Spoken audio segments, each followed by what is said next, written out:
1997 সালের 25 সেপ্টেম্বর জর্ডানের রাজধানী আম্মানে হামাসের বৈদেশিক কার্যালয়ে ঢুকছেন এক তরুণ। হঠাৎই পেছন থেকে তার কানে বিশেষ এক বিষ স্প্রে করেন মোসাদের দুই এজেন্ট। ওই তরুণ ছিলেন হামাসের তৎকালীন রাজনৈতিক নেতা খালেদ মাশাল।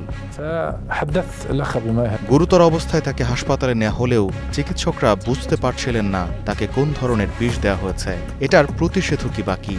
আটক দুই মোসাদ এজেন্টের মাধ্যমে জর্ডান সরকার জানতে পারে এর প্রতিষেধক আছে শুধুই ইসরায়েলের কাছে। খালেদ মাশাল তখন জর্ডানের নাগরিক হওয়ায় ইসরায়েলকে চাপ দিয়ে প্রতিষেধক দিতে বাধ্য করেন জর্ডানের বাদশাহ হুসেইন।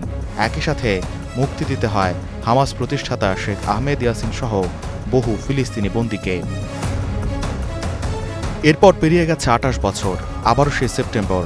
এবার কাতারের রাজধানী দোহায় হামাস নেতাদের লক্ষ্য করে বিমান হামলা চালায় ইসরায়েল। এতে হামাস সদস্য সহ 6 জনের মৃত্যু হয়।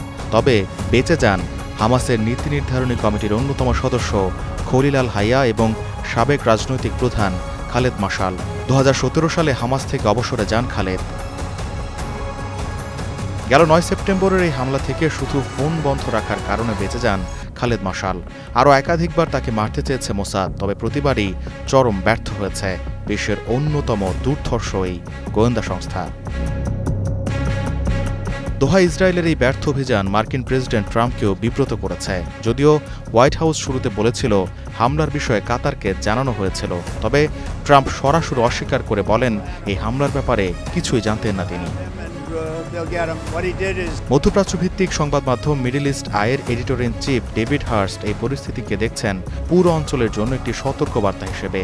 কারণ ইসরায়েল ইস্যুতে যুক্তরাষ্ট্রের নিরাপত্তার আশ্বাসে এখন ভরসা রাখার জায়গা নেই। এছাড়া জায়নবাদী দেশটিকে স্বীকৃতি দিয়ে পূর্ণ সহযোগিতা চুক্তি আব্রাহাম অ্যাকর্ডও এখন রূপ নিয়েছে কল্পকথায়। ইসরায়েলের সাথে এখন পর্যন্ত এই চুক্তি করেছে সংযুক্ত আরব আমিরাত, বাহরাইন, মরক্কো ও সুদান।